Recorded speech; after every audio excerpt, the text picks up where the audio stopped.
Уверенный шаг навстречу будущему, а в руках паспорт. Каждый из них давно определился со своим кандидатом и верит, что именно его выбор поможет в решении насущных проблем родного села.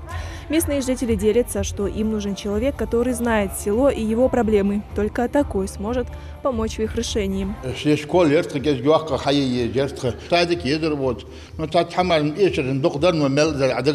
Комнаты матери и ребенка, для намаза, медкабинет. Одним словом, для избирателей созданы все условия, чтобы процесс голосования прошел без проблем. Жители Гарибекюрта и Далакова, в связи с тем, что оба поселения относятся к одному муниципалитету, выбирают сельских депутатов из одного списка. На представленные 19 мандатов свои кандидатуры выдвинули больше 30 человек. Люди активно себя участвуют на выборах, мне кажется.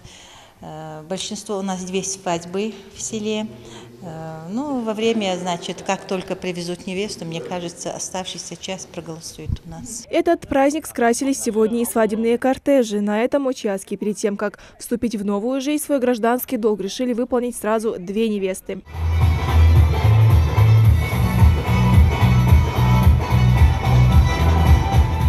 Для таких избирателей здесь подготовили специальные подарки. Провожая кортежи, молодоженам желают долгой и счастливой семейной жизни.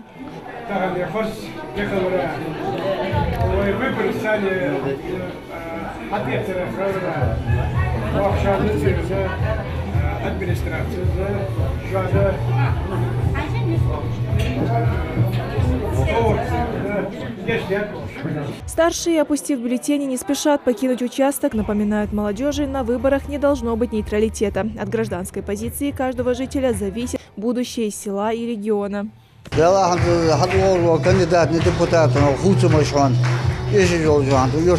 Школы, дом культуры, детские садики.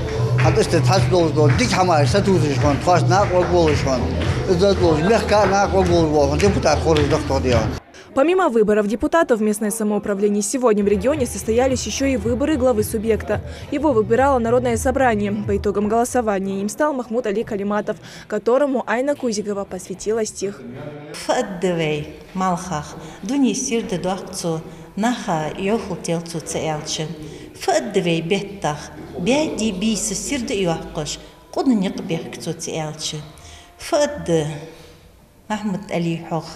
غلغيخ دالش إرزخ حسيدلش نانس غلغش تبيع بحسيالش دال إحتو باقل با تخن حيد أول ونشتي بار داخو حينقحو دال نزلول با موجمعش غلوح. Индира Манкива, Джаманил Тамасханов, Новости 24.